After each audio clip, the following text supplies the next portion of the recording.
सोरबा सावसुलिगिरि बयबो सावसुलियोबा बेखौ सावसुलि साननांगौ जों बेबायदि साइक'लजिकेलि फेजेननो बिपिएफआनो साबसिन बिपिएफआनो साबसिन बिपिएफआनो साबसिन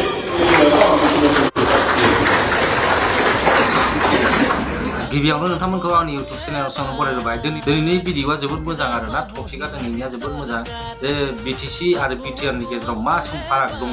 आरो सिगां बिटिसिआ माबायदिमोन ओमफ्राय दा बिटिआरआव मा खालामनो नाजाखो जोंनि बिटिसिनि जे पावार एन्ड फांसनफोरखौहाय मा खालामनो नाजाखो बे गासैबो बेवहाय खाम्फा बरगयारि सारा मोजाङैनो फारि फारि मोनफा मोनफा सोदोब बिथाङा बुजायलांदों मोजाङैनो बुजायलांदों आरोना बे भिडिअखौ नोंथांमोना नायथार आरोना जोबोद मोजां भिडिअ जादों बियो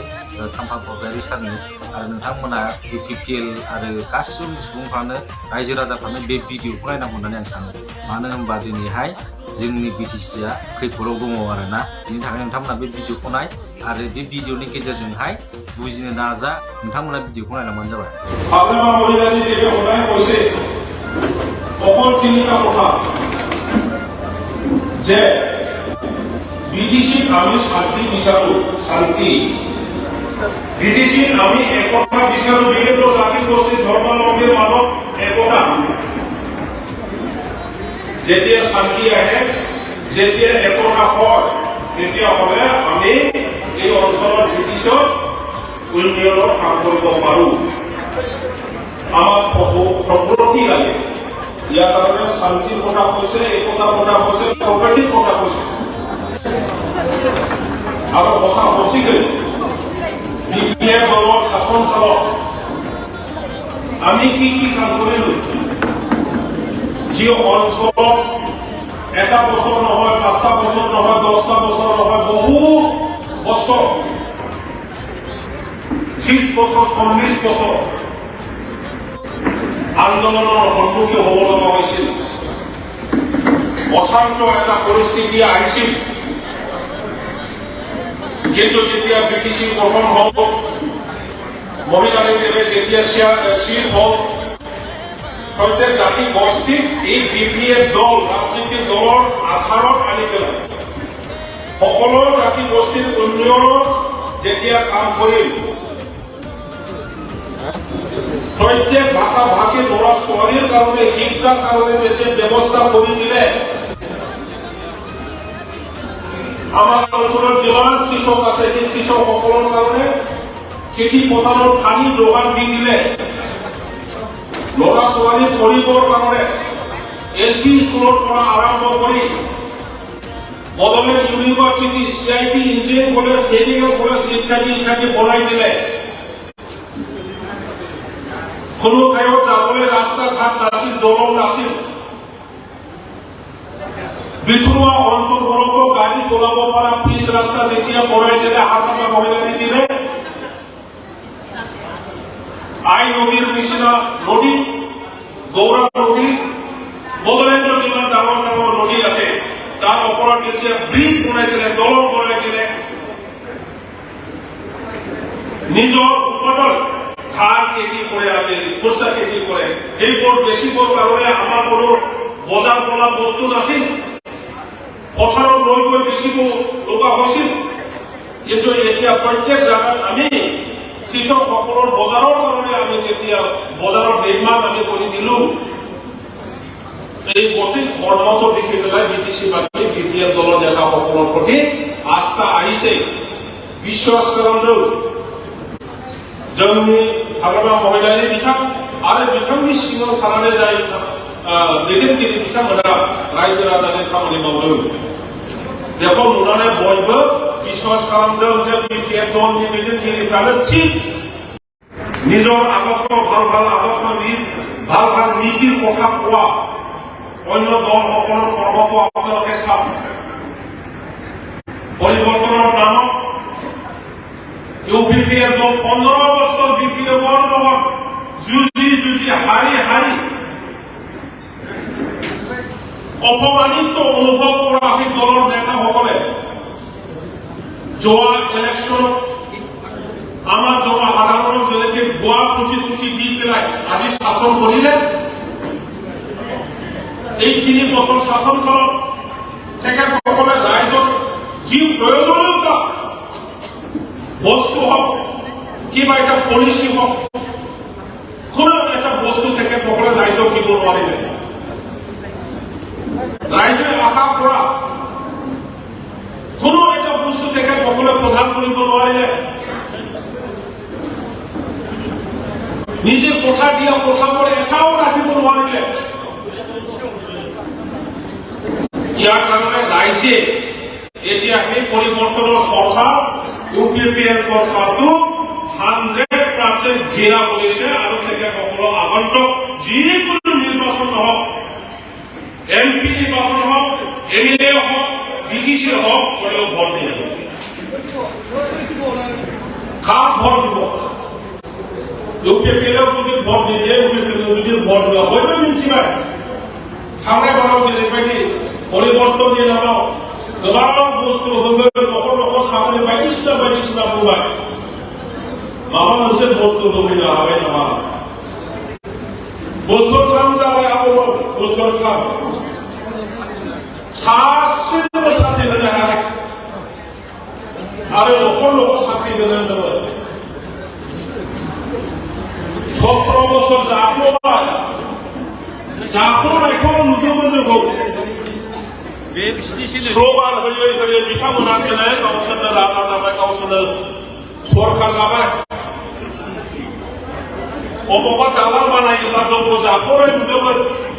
अबावबा न' लुदोंबा जाफ्लनायनि खोथासो बुङोमोन अबावबा लामा बानायोब्ला जाफ्लनायनि खोथा बुंदोंमोन बिथांमोना जाफ्ल'आ बिथांमोना जोबोद मोजां मानसि दिनै गोदान लामाखौ बानायनो हायाखै मानो जों बानायखानाय लामा गुगानायखौ मानो मेरामथि खालामनो हाया बिसोरो जेबो मावनो हाया गोदोनि जि गरसे गरनै फैसा फैयोमोन बेजोंबो जोंबो सा खालभार्ट बानायनानै होनो हायोमोन नाथाय जों नोंथांमोना नालाय अबेबा बिसिडिसिनि सिङाव खालभार्ट मोनसे बानायनानै होनो हागोन नामा अबेबा बिसिडिसिनि सिङाव माबा मोनसे सा दैखरखौनो बानायना होनो हागोन नामा गैया आरो हानाय नङा साख्रि होनो हानाय जि क्षमता दंमोन बेखौबो लांजाबाय जोंहा जेरै निजामखौ मिलायो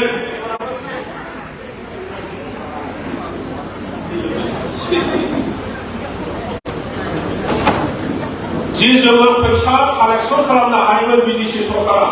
फरेस्ट डिपार्टमेन्टनिफ्राय जोंनि अन्थाइ बालानिफ्राय जोंनि ट्रेसार्मेसिननिफ्राय पिडब्लिउडिनि लामा बानायनायनिफ्राय एग्रिकालचार डिपार्टमेन्टनिफ्राय ट्रेन्सपर्ट डिपार्टमेन्टनिफ्राय जि जोङो रेभिनिउ कालेक्सन खालामनो हायोमोन बेखौबो दिनै सरकारा उठेना लाना थांदोंमोन स्वर्णलता डिपार्टमेन्ट लाना थांबाय बेखौबो नोंथांमोना मिथिखागौ बे इएमआ बे स्वर्णलता डिपार्टमेन्टनि खुनु स्किम मोननो हाया दिनै जों बुंब्ला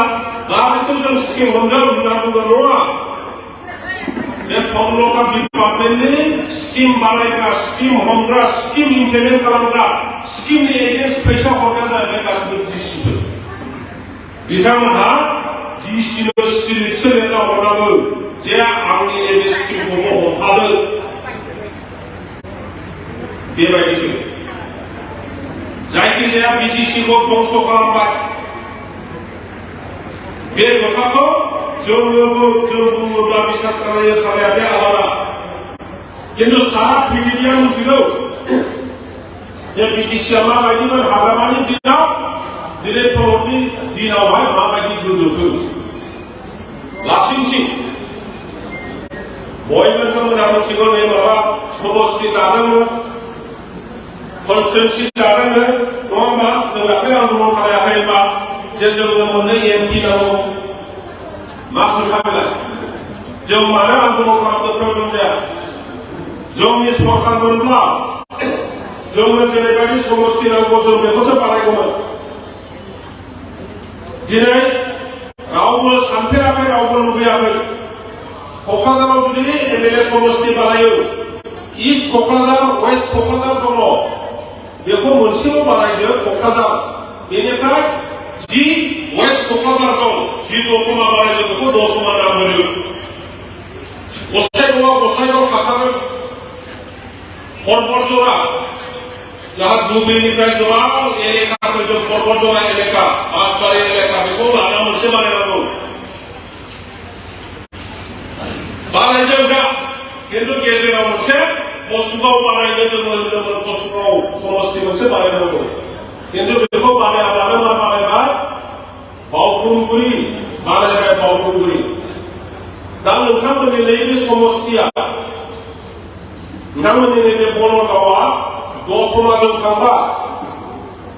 बेखौबो मिथिखागौ दतमाजों थांबाय नोंथांमोननि सोनाबहा थानाय बौसिगाव बियो थांबाय माबाजों मानो बावखुंग्रिजों अब्लानो बे बनगावखौ दतमाजों बोरै फोनांजाबगोन गेजेरनिखौ लांजोबबाय माबायाव किन्तु बेनि सानजानिखौसो सोनाबजों हरखाबाय बेयो मानि बेखौ खालामदों हिन्दु मुस्लिम ख्रिस्टान बौद्धिस्ट बर' अनाबर' बायदिसिना पलिसि खालामनानै सोरबाया बबेबा दला गावसोर जुग देरहानायनि समस्ति बानायनानै लादों जोंनि जुदि सरकार दंमोन जों बिदि जानो होआमोन नाथाय दानि बे सरकारा बिसोर मेगन दं किन्तु नुवा खोमा दं खोनाया खुगा दं बबा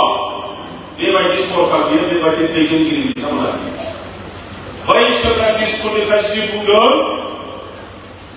बेनि उल्था जुदि बुङो जोंनि रायजो राजानि थाखाय मोजांनि थाखाय जुदि उल्था बुंनांगौ जायोब्ला गावसिनि इएम गावसिनि सिट बायजानो साख्रि गोमानानै फिनाय बायदि खामानि मावदों बिसोरो गतिके जोङो जिखुनु परिस्थिति বিপিএফ দলক যেনে প্ৰকাৰে আৰু মজবুত শক্তিশালী কৰিব লাগিব আমি দেখিছো বিটিসিৰ যি বস্তু গোটেই বাহিৰত লৈ গৈছে ইয়াৰ বড়োসকলৰ কোনো লাভ পোৱা নাই মুছলিমসকলৰ কোনো লাভ পোৱা নাই ৰাজপুতীৰ কোনো লাভ পোৱা নাই বঙালীসকলৰ কোনো লাভ পোৱা নাই আদিবাসীসকলৰ লাভ পোৱা নাই বৰঞ্চ আমাৰ এতিয়া বিভিন্ন ধৰণৰ আৰু বিভাগৰ সৃষ্টি কৰিবলৈ চেষ্টা কৰি আছে গতিকে যেনেকে আমি বিপিএফ দলক শক্তিশালী কৰিব লাগিব অগ্নি পৰীক্ষা বেছিকে আহি আছে সমষ্টিখন যেনেকে আমি হাৰিব তেনেকুৱা বনাই আছে কিন্তু আমি জিকিবই লাগিব আৰু जों देरहाथारनांगोन जोङो बोरैहाय जेनगोन बिनि थाखाय समष्टि बानायदों बेनि गेजेरावबो थानानै जों देरहाथारनांगोन आरो देरहानोब्ला बयहाबो मोनफा दायित्व थाबाय खालि अननानै मिथिङाव फैनांगौनो फैबाय थांफिनबाय बेजों दाहोजों नोंनि लोगोफोर नोंनि न'खरनि नोंनि गामिनि सुबुंफ्रा हाथाय जानाय बाजार जानाय जेरावबो बिपिएफआनो मोजां बिपिएफआनो साबसिन बिपिएफआनो बयनिफ्रायबो साबसिन बे खोथाखौ बयबो बुंबाय था इउपिपिएलआ मा खालामनो जोंखौ इउपिपिएलआ जोंखौ बुङो जाख'ना सिखारनो मोना जाख'नाय बुङो ब्रेकफास्ट खालामनायावबो जाख'नाय बुङो ओंखाम जानायावबो जाख'नाय बुङो बेलासियाव बेरायनायावबो जाख'नाय बुङो बेलासियाव ओंखाम जानायावबो जाख'नाय होनो उन्दुनाय समावबो जाख'नाय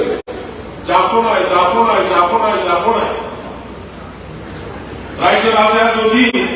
मोनसे खोथाखौनो खोनाबाय थायो बेखौ सयथ' सानो सोरबा मानसिखौ सिखाव सोलिगोन बयबो सिखाव सोलियोब्ला बेखौ सिखावखौनो साननांगोन जोंखौ बेबायदि साइक'लजिकेलि फेजेननो दा ओंखायनो जोंहा बेखौसो बुंनांगौ बिपिएफआनो साबसिन